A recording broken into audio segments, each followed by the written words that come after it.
Periodic properties lecture number 2। Electronic configuration अगर हमको किसी भी एटम का निकालना हो तो हम सबसे पहले देखते हैं कि पहले पीरियड में क्या होता है कि फर्स्ट पीरियड में क्या होता है 1s ऑर्बिटल आता है। 1s जो सब सेल आता है और इसमें सिर्फ 2 इलेक्ट्रॉन आते हैं। उसके बाद सेकेंड पीरियड जो कि इसमें क्या होता है p स्टार्ट होता है 2s और 2p। तो इसमें जो सबसे लास्ट में आता है वो एटम है नियॉन, जिसका इलेक्ट्रॉनिक क्या होता है एटॉमिक नंबर 10 होता है। तो इसमें 8 इलेक्ट्रॉन आते हैं। वैसे ही थर्ड पीरियड में क्या होता है 3s 3p, फोर्थ पीरियड में 4s 4p और 3d आते हैं। अब देखने वाली इंटरेस्टिंग बात यह है कि क्रमशः एक छोड़ के एक में नए सबसेल इंट्रोड्यूस हो रहे हैं। जैसे 2p में p आया था तो 3p को छोड़ के 4p में 3d आएगा, 5p को छोड़ के 6p में 4f आएगा और 7p को छोड़ के 8p में 5g आएगा। और देखने वाली बात यह होती है कि किसी भी पीरियड में अगर देखें तो s और p का जो n रहता है मुख्य क्वांटम संख्या या प्रिंसिपल क्वांटम नंबर वो सेम रहता है, लेकिन d का उससे 1 कम होता है और f का उससे 2 कम होता है और g का उससे 3 कम होता है। तो हम देखते हैं कि फर्स्ट पीरियड में 2 इलेक्ट्रॉन आते हैं, सेकेंड पीरियड में भी 8 इलेक्ट्रॉन आते हैं, थर्ड पीरियड में 8 इलेक्ट्रॉन, फोर्थ पीरियड में 18 इलेक्ट्रॉन और फिफ्थ पीरियड में 18 इलेक्ट्रॉन। तो ऐसे इसको हम मैजिक नंबर के नाम से जानते हैं। 2 8 8 18 18 32 32 50 50 72 72 98 98, उसके बाद 128 128 इलेक्ट्रॉन होता है। तो सबसे पहले हीलियम आता है, इसके फर्स्ट पीरियड का लास्ट एटम है। लास्ट एटम को हम देखें तो हीलियम 2, फिर सेकेंड पीरियड में नियॉन 10, आर्गन 18, क्रिप्टॉन 36, जीनॉन 54 और रेडॉन 86। तो 2 8 18 36 54 86। तो अगर हम किसी atomic number of 83 electronic configuration देखें एटॉमिक नंबर 83 का, तो हम कैसे करेंगे कि लास्ट में हम जानते हैं कि जीनॉन 54 में है, तो जीनॉन 54 में है तो ये कौन से पीरियड में होगा उसको देख लेंगे, उसके बाद का हम निकालेंगे। तो हम देखेंगे helium, neon, argon, krypton, xenon. हाँ, जीनॉन 5th पीरियड तक हो गया। तो अब 6th पीरियड से हम स्टार्ट करेंगे। तो 6th पीरियड को हमको देखने वाली इंपॉर्टेंट बात होगी कि वो 6 से ही स्टार्ट होगा, उसका प्रिंसिपल क्वांटम नंबर हाईएस्ट 6 होगा जो कि s का होगा। तो 6s और 6p तो आ जाएंगे, उसके बाद 5d और 4f आएगा। तो हम उसके अकॉर्डिंग फिल करना चालू करेंगे। तो फिलिंग में भी सबसे इंपॉर्टेंट क्या होगी n+l रूल को देखेंगे। तो n+l में तो 6s में पहले इलेक्ट्रॉन आ जाएगा, जीनॉन 54 के बाद बचे हुए 83 के इलेक्ट्रॉन को 6s2 में पहले फिल करेंगे। उसके बाद n+l के अकॉर्डिंग हम फिल करेंगे, जिसमें 4f आ जाएगा, फिर 5d आ जाएगा, फिर 6p आ जाएगा, क्योंकि हम जानते हैं n का वैल्यू इसमें कम है और n+l का वैल्यू इनमें बराबर है, इसलिए 4f में पहले इलेक्ट्रॉन फिल होगा, फिर 5d में, फिर 6p में। तो इसके अकॉर्डिंग 6s2 4f 14 5d 10 और 6p 3 होगा इसका इलेक्ट्रॉनिक कॉन्फ़िगरेशन। और 100 से अबव में आईयूपैक नेमिंग होता है। आईयूपैक नेमिंग को हम स्टडी करते हैं जिसमें IUU टाइप लिखा होता है। तो अगर ये जो रूल है ये हमेशा फॉलो किस में होगा, तो ये इलेक्ट्रॉनिक फिल करने का रूल हमेशा S ब्लॉक, P ब्लॉक और D ब्लॉक के लिए फॉलो होगा, लेकिन F ब्लॉक के लिए इलेक्ट्रॉनिक कॉन्फ़िगरेशन डिफरेंट हो सकता है, क्योंकि उसमें क्या होता है कि सम केसेस में इलेक्ट्रॉन फिलिंग किसमें फर्स्ट में हो जाता है D में, F की जगह D में फर्स्ट फिलिंग हो जाता है। इसके कारण इसमें हम देखते हैं कि ये S, P और D के लिए ही इलेक्ट्रॉनिक कॉन्फ़िगरेशन फिलिंग का वैलिड होता है। अब हम क्वेश्चन देखते हैं, find the maximum number of element in 12th period. अगर हम देखें कि इस पर क्या होता है कि किसी पीरियड में अगर इलेक्ट्रॉन काउंट करना हो तो क्या होता है, इसका बराबर होता है नंबर ऑफ एलिमेंट के लिए। इलेक्ट्रॉन की संख्या जितनी उस पीरियड में होगी उतनी ही उसका क्या होगा, नंबर ऑफ एलिमेंट होगा। तो number of orbital in a period के लिए हमको सबसे देखना पड़ेगा कि ऑड और इवन नंबर को देखना पड़ेगा। अगर हम odd number of orbital in nth period देखें तो उसके लिए क्या होगा, n+1/2 का स्क्वायर होगा। तो ये क्या है, फर्स्ट पीरियड हो गया या थर्ड पीरियड हो गया, उसके लिए ऑर्बिटल हम निकालें तो इस प्रकार से निकाल सकते हैं। और अगर हम देखें इवन नंबर के लिए तो इनके लिए क्या होगा, जो होगा n+2/2 होल स्क्वायर।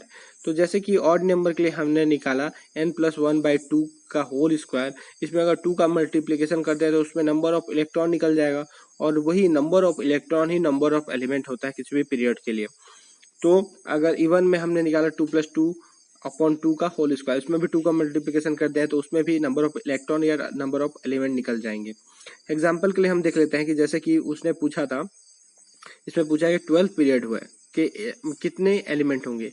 तो हम इसके लिए ये इवन नंबर का है तो इवन नंबर में 12 + 2/2 हो गया, उसका होल स्क्वायर हो गया। तो 2 + 2 14/2, तो 7 का स्क्वायर क्या 49, 49 को अगर 2 से मल्टीप्लाई करें तो 98। तो इसको अगर हम मैजिक नंबर के अनुसार भी चेक कर सकते हैं, 2 8 8 18 18 32 32 50 50 72 72 98 98 128 128, तो 12th में 98 आता है। तो इसको फॉलो करने के बाद हम अब देखते हैं find the period group number और ब्लॉक। अगर किसी भी अगर इलेक्ट्रॉनिक कॉन्फ़िगरेशन दिया है तो हम उसका हम कैसे चेक करेंगे कि कौन से पीरियड के अंदर आता है।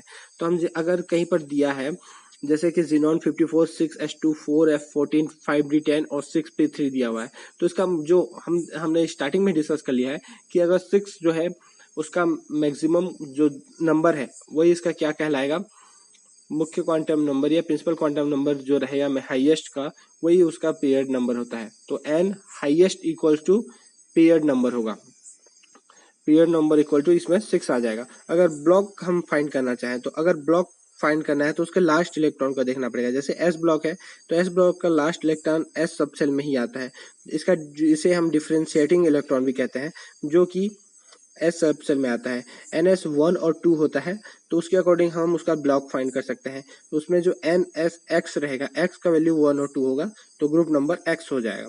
तो एक्सेप्शन के लिए हम हीलियम है जिसपे 1s2 होता है लेकिन ग्रुप नंबर 18 होता है। पी ब्लॉक को अगर देखें तो लास्ट इलेक्ट्रॉन पी सबसेल में आता है। तो पी ब्लॉक का एलिमेंट के लिए अगर हम ग्रुप नंबर अगर फाइंड करना चाहें तो क्या होगा, 12 plus number of electron present in NPX। तो 12 प्लस x भी बोल सकते हैं इसको। तो x में जितना इलेक्ट्रॉन होगा उसके अकॉर्डिंग उसका हम पीरियड डिसाइड करेंगे। जैसे 83 में क्या था कि 6s2 4f14 और 5d10 और 6p3 था, तो 12 + 3 हो जाएगा तो 15 ग्रुप में प्रेजेंट होता है 83 नंबर का एटम। अगर डी ब्लॉक के लिए देखें तो इसमें इलेक्ट्रॉन प्रेजेंट इज NS और N-1D। मतलब इसमें क्या हो गया कि इसमें कभी कभी क्या होता है कि इलेक्ट्रॉन का फिलिंग NS में 1 होता है और NS2 में 2 होना चाहिए पर 1 होता है, और उसका क्या हो जाता है कि वो D में एक एक्स्ट्रा इलेक्ट्रॉन चला जाता है और वो कन्वर्टेड सिस्टम बना लेता है। उस केस में हमको अगर हम NH2 अगर डायरेक्ट 2 इलेक्ट्रॉन ले लें और N-1D का इलेक्ट्रॉन काउंट करके दोनों को जोड़ें तो हमारा आंसर रॉन्ग आ सकता है। तो इसलिए हमको सबसे पहले देखना पड़ेगा कि ग्रुप नंबर के लिए फाइंड करने के लिए डी सेल में क्या होगा, डी ब्लॉक में number of electron present in NSX, x का वैल्यू 1 और 2 हो सकता है, और number of electron present is N-1DX। तो एंटी पेनल्टीमेट सेल जो है S है, सॉरी D है, उसको भी हम ले रहे हैं, और जो लास्ट सेल है का NS को भी उसका भी हम x के रूप में ले रहे हैं, क्योंकि उसमें जो फिलिंग होता है कभी कभी क्या होता है कि उसमें जो आने वाला जो इलेक्ट्रॉन होता है वो कन्वर्टेड सिस्टम बना लेता है। जैसे क्रोमियम में होता है आर्गन 18 का जो होता है क्या हुआ, क्रोमियम का देखें तो आर्गन 18 4s1 3d5 बनाता है, तो उसमें क्या हो कन्वर्टेड सिस्टम है, क्योंकि यहाँ पर एक्सचेंज एनर्जी उसकी हाई होती है जिसके कारण वो कन्वर्टेड सिस्टम बना लेता है।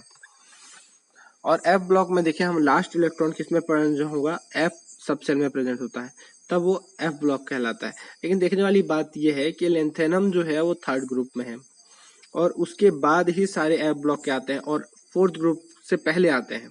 तो इसलिए हम मान सकते हैं ये थर्ड ग्रुप के ऊपर प्रेजेंट है, थर्ड ग्रुप के ऊपर सीधी लाइन के रूप में प्रेजेंट है, इसलिए हम एफ ब्लॉक को थर्ड ग्रुप का मेंबर मानते हैं। इसे अलग से एफ ब्लॉक या फिर ग्रुप नंबर इसका 3 मानते हैं। अब अगर हम जेड इफेक्टिव कैलकुलेट करना चाहें तो जेड इफेक्टिव क्या होता है, the actual charge present by an electron is called Z effective. मतलब कि उस अगर कोई इलेक्ट्रॉन कहीं पर किसी भी न्यूक्लियर चार्ज से जो भी अट्रैक्शन फील कर रहा है वो उसका इफेक्टिव क्या होता है, जेड इफेक्टिव होता है। लेकिन कई बार क्या होता है उसके सामने भी इलेक्ट्रॉन आ जाते हैं जो उसको रोकते हैं, उसके जो अट्रैक्शन जितना होना चाहिए तो उसको कम कर देते हैं। उसको क्या कहते हैं, उसको शिंकिंग कांस्टेंट या फिर शिल्डिंग कांस्टेंट या स्लेटर कांस्टेंट कहते हैं। तो इसको हमको काउंट करना पड़ता है। लेकिन सबसे इम्पोर्टेंट बात है कि न्यूक्लियस से जो इलेक्ट्रॉन सामने की ओर आते हैं या फिर जो उसी सेल में रहता है या उसे इनर सेल है उसमें प्रेजेंट इलेक्ट्रॉन इसको रिपल्सन कर सकता है, जिसके कारण उसका क्या हो सकता है, उसके जो अट्रैक्शन है वो कम हो सकता है। तो इसमें मेन चीज क्या क्या अट्रैक्शन फोर्स लगता है, न्यूक्लियस और इलेक्ट्रॉन के बीच एक अट्रैक्शन लगता है, और रिपल्सन क्या होता है इसके इनर सेल और या फिर उसमें प्रेजेंट सेम सेल के इलेक्ट्रॉन के कारण उसमें रिपल्सन होता है। इसके बाहर सेल वाला कभी भी उसको रिपल्सन नहीं करेगा, उसके राइट हैंड साइड का कभी भी रिपल्सन नहीं करता है, उसका लेफ्ट हैंड साइड का ही रिपल्सन करता है। तो इसको स्लेटर रूल से हम फाइंड करते हैं। तो जेड इफेक्टिव क्या होता है, nuclear charge minus sigma, sigma क्या है, सिंकिंग कांस्टेंट या फिर शेल्डिंग कांस्टेंट या फिर स्लेटर कांस्टेंट कहते हैं। तो स्लेटर रूल्स के अकॉर्डिंग हम इसको फाइंड करते हैं। स्लेटर रूल्स यही बताता है कि उसके अंदर वाले ही उसको रिपल्सन क्रिएट करते हैं और उसके बाहर वाले नहीं करते। और उसमें हम क्या करते हैं कि इसके कैलकुलेशन और सिग्मा को करते हैं, सिग्मा को करके उसके न्यूक्लियर चार्ज जो जो जेड का वैल्यू रहता है उससे, जो कि प्रोटॉन का वैल्यू रहता है उससे हम इसको माइनस कर देते हैं। जेड क्या होता है उसका एटॉमिक नंबर ही है, उससे उसको माइनस कर देंगे, उसके बाद जो आएगा उसमें सिग्मा माइनस करने के बाद वो उसका जेड इफेक्टिव होता है। और स्लेटर रूल में सबसे इंपॉर्टेंट बताया कि हम 1:2 2:2 2p6 3:2 3p6 4:2 3d10 ऐसा लिखते हैं, तो हमको ऐसा नहीं लिखना है कि 4:2 को 3d के पहले नहीं लिखना है। जो भी है, जो भी सेल में आता है उसको उसी सेल में लिखना है। हर एक सेल को अलग अलग डिवाइड कर देंगे, और उस सेल में भी अगर हम 3:2 3p6 और 3d का देख रहे हैं थर्ड सेल का, अगर 3:2 का हम इलेक्ट्रॉन काउंट कर रहे हैं तब तो हम क्या करेंगे कि उसके आगे मतलब सेकेंड सेल का ही हम ध्यान देंगे कि वो ही इसको इफेक्ट कम करेंगे इसके न्यूक्लियर चार्ज के लिए। 3p6 और 3d10 कभी भी इसको इफेक्ट नहीं करेगा। लेकिन अगर हम 3d10 के लिए अगर काउंट करें तो अब उसके सेल में जितने भी प्रेजेंट है उसके लेफ्ट हैंड साइड में है बाकी, तो इसलिए इसको हम काउंट करेंगे। लेकिन अगर हम इसमें देखें 4:2 के लिए निकालना हो तो 4:2 के लिए भी बाकी का भी हम शेल्डिंग को काउंट करते हैं। तो इम्पोर्टेंट बात यह है कि अगर हम देखते हैं तो इसमें स्लेटर ने बताया है कि अब हम इसको सेल के हिसाब से जमाएंगे, और सेल में भी जो इसका निकाल रहे हैं उसके आगे लेफ्ट हैंड साइड में जो प्रेजेंट है उसी का ही हम केवल काउंट करेंगे। उस सेल में है वो इम्पोर्टेंट नहीं है, उस सेल में उसके लेफ्ट हैंड साइड है तभी उसको हमको उसका शेल्डिंग को काउंट करेंगे। तो सबसे पहले हम देखते हैं कि अगर इलेक्ट्रॉन लास्ट इलेक्ट्रॉन अगर डिफरेंशिएटिंग इलेक्ट्रॉन एस या पी और सब सेल में प्रेजेंट है, एस और या पी सब सेल में प्रेजेंट है, तो उसके लिए सिग्मा कैसे काउंट करते हैं, number of electron present in valence shell, shell shell बोला गया है, वैलेंस सेल nth सेल में जो प्रेजेंट है उसका -1 करना है। 1 क्यों, -1 क्यों किए, क्योंकि उसमें से जिस इलेक्ट्रॉन के लिए काउंट कर रहे हैं उसको तो -1 करना पड़ेगा। तो जिस सेल में प्रेजेंट है उसके सारे इलेक्ट्रॉन को किससे मल्टीप्लाई करेंगे, 0.35 से। सब सेल नहीं, उसके जितने भी सेल में जितने भी इलेक्ट्रॉन है तो उसमें सारे सब सेल आ जाएंगे, तो उसके लिए 0.35 से मल्टीप्लाई करेंगे। उसके बाद plus number of electron present in n-1 s shell में जितने भी रहेंगे उसको मल्टीप्लाई करेंगे 0.85 से। उसके बाद जितने भी रेस्ट इलेक्ट्रॉन बच जाते हैं उसके अंदर के सेल के, उसको लेफ्ट हैंड साइड से उसको मल्टीप्लाई करेंगे 1 से। तो अगर हम देखें कि ये तो हो गया किसके लिए, एस एंड पी सब सेल के लिए। लेकिन अगर हमको डी एंड एफ सब सेल के लिए अगर काउंट करना है तो क्या होगा, सिग्मा को number of electron present in d and f shell -1, सब सेल बोला है यहाँ पर, डी एंड एफ सेल -1 क्यों, क्योंकि हम उसी किसी एक इलेक्ट्रॉन पर्टिकुलर के लिए निकाल रहे हैं। और इसको किससे मल्टीप्लाई करेंगे, इसमें सेल से नहीं, उस सब सेल में जितना इलेक्ट्रॉन प्रेजेंट है उससे -1 करके 0.35 से मल्टीप्लाई करेंगे, और लेफ्ट हैंड साइड में जितना आएगा रेस्ट को 1 से मल्टीप्लाई कर देंगे। तो अगर हम देखें कि जेड जिंक में अगर निकालें 1:2 2:2 2p6 3:2 3p6 3d10 4:2 में, तो इसके 4s2 जो है उसका लास्ट इलेक्ट्रॉन है, तो उसके लिए क्या करेंगे, उसके 1 इलेक्ट्रॉन ही बचेगा, तो उसके लिए 0.35 से मल्टीप्लाई करेंगे। रेस्ट जो 3 सेल में है उसको सबको कितने हैं 18 है, उसको 0.85 से मल्टीप्लाई करेंगे, और रेस्ट जितने 10 इलेक्ट्रॉन बचे उसको 1 से मल्टीप्लाई कर देंगे, तो इसका वैल्यू आ जाएगा 25.67 सिग्मा का वैल्यू है ये। तो इसको जेड इफेक्टिव काउंट करने के लिए जेड माइनस सिग्मा करेंगे, 30 - 25.67 करेंगे तो इसका 4.46 का क्या आ जाएगा, जेड इफेक्टिव आ जाएगा। अगर हम देखें, अगर डी और एफ के लिए एक एग्जांपल देख लेते हैं, तो डी के लिए अगर देखें जिंक के D10 सिस्टम को हम अगर देख लेते हैं तो उसके D10 सब सेल में 9 इलेक्ट्रॉन और बचेंगे जिसको 0.35 से मल्टीप्लाई करेंगे, उसके अंदर 18 इलेक्ट्रॉन बचते हैं जिसको हम मल्टीप्लाई कर देंगे 1 से, तो उसके लिए 21.15 हो जाएगा। तो उसके जेड इफेक्टिव काउंट करने के लिए ये सिग्मा आ गया। आप जेड इफेक्टिव को Z-1 जेड माइनस सिग्मा कर देंगे, 30-21.15 करेंगे तो 8.85 इसका वैल्यू आ जाएगा। अब देखने वाली बात है जिंक में, हम देख लेते हैं कि जेड इफेक्टिव 4s2 के लिए क्या आया, 4.35 आया, और जेड इफेक्टिव 3d10 के लिए क्या आया, 8.85। तो यहीं से एक कंक्लूजन निकलता है कि इलेक्ट्रॉन फिलिंग करते समय N+L रूल से हम 4s में पहले इलेक्ट्रॉन फिल करते हैं। वैसे ही एक्साइटेशन करते समय, आयोनाइजेशन के समय क्या होता है कि हम इलेक्ट्रॉन को सबसे पहले 4s से निकालते हैं, क्योंकि इसका जेड इफेक्टिव कंपेरिजन में 3d10 से कम है, इसलिए इससे निकालने में ईजी होता है। इसलिए जैसे अगर हम देखें FeCN6 4- हो, तो अगर इसमें क्या आ जाएगा, ऑक्सीडेशन स्टेट क्या आ जाएगा, Fe का +2, तो +2 आया, तो इससे अगर हम इलेक्ट्रॉन निकालेंगे तो इसके 4s से इलेक्ट्रॉन निकलता है, न कि उसके 3d से। तो इसलिए 4s2 3d6 इसका Fe का रहता है, तो उसमें से इलेक्ट्रॉन निकल जाएगा और 4s0 3d6 बनेगा। Z effective of lithium beryllium boron का निकाला है, तो उसमें भी हमको यही प्रोसेस करने पड़ेंगे, लेकिन इंपॉर्टेंट ये है कि इसमें लिथियम बेरिलियम में SS में रहता है और बेरिलियम और बोरॉन में P में रहता है। तो इसको हमको पूरा प्रोसेस निकालना पड़ेगा, पहले सिग्मा निकालना पड़ेगा, फिर जेड इफेक्टिव से सिग्मा को माइनस करना पड़ेगा। तो इसको ना करके हमको एक अच्छा शॉर्टकट है हमारे पास, कि जो कि एक कैलकुलेटेड मेथड ही है। तो उसके लिए क्या करते हैं कि जेड इफेक्टिव होगा सेकंड पीरियड के सारे एलिमेंट का निकालना है, उसके लास्ट इलेक्ट्रॉन का, इंपॉर्टेंट बात है, उसके लास्ट इलेक्ट्रॉन के लिए ही वैलिड होता है। तो उसको 0.65 n+1 0.65 ब्रैकेट में n+1 अगर वैल्यू को रख दें, Z effective of last electron, इसमें ना हमको सिग्मा काउंट करना पड़ेगा, डायरेक्ट हमको जेड इफेक्टिव मिलेगा। Only for valid for applied for second period. तो इसमें n का क्या होता है, नंबर ऑफ वैलेंस इलेक्ट्रॉन होता है। तो Z effective of last electron और सेकेंड पीरियड का क्या हो जाएगा, 0.65 ब्रैकेट में n+1। तो n जो होगा, जितना वैलेंस इलेक्ट्रॉन होगा उसको +1 करके 0.65 से मल्टीप्लाई करना है। वैसे ही 3D सीरीज के लास्ट इलेक्ट्रॉन को अगर हमको फाइंड करना है, Z effective last electron, important बात, लास्ट इलेक्ट्रॉन के लिए ही वैलिड होगा। तो 2.85 को प्लस करना है किसके साथ, 0.15 इंटू n। n क्या है, electron must in d orbital, तो इलेक्ट्रॉन मस्ट प्रेजेंट होना चाहिए डी ऑर्बिटल में। तो डी ऑर्बिटल में जो इलेक्ट्रॉन प्रेजेंट है उसी को ही हम n कहते हैं। सॉरी, यहाँ जो n है वो लास्ट में जितना इलेक्ट्रॉन प्रेजेंट है उसको हम गिनते हैं n के रूप में, मतलब कि जो 4s2 में जो इलेक्ट्रॉन लास्ट प्रेजेंट है वही काउंट होगा। लेकिन इसके लिए एक कंडीशन है कि इसमें d में इलेक्ट्रॉन मस्ट प्रेजेंट रहना चाहिए।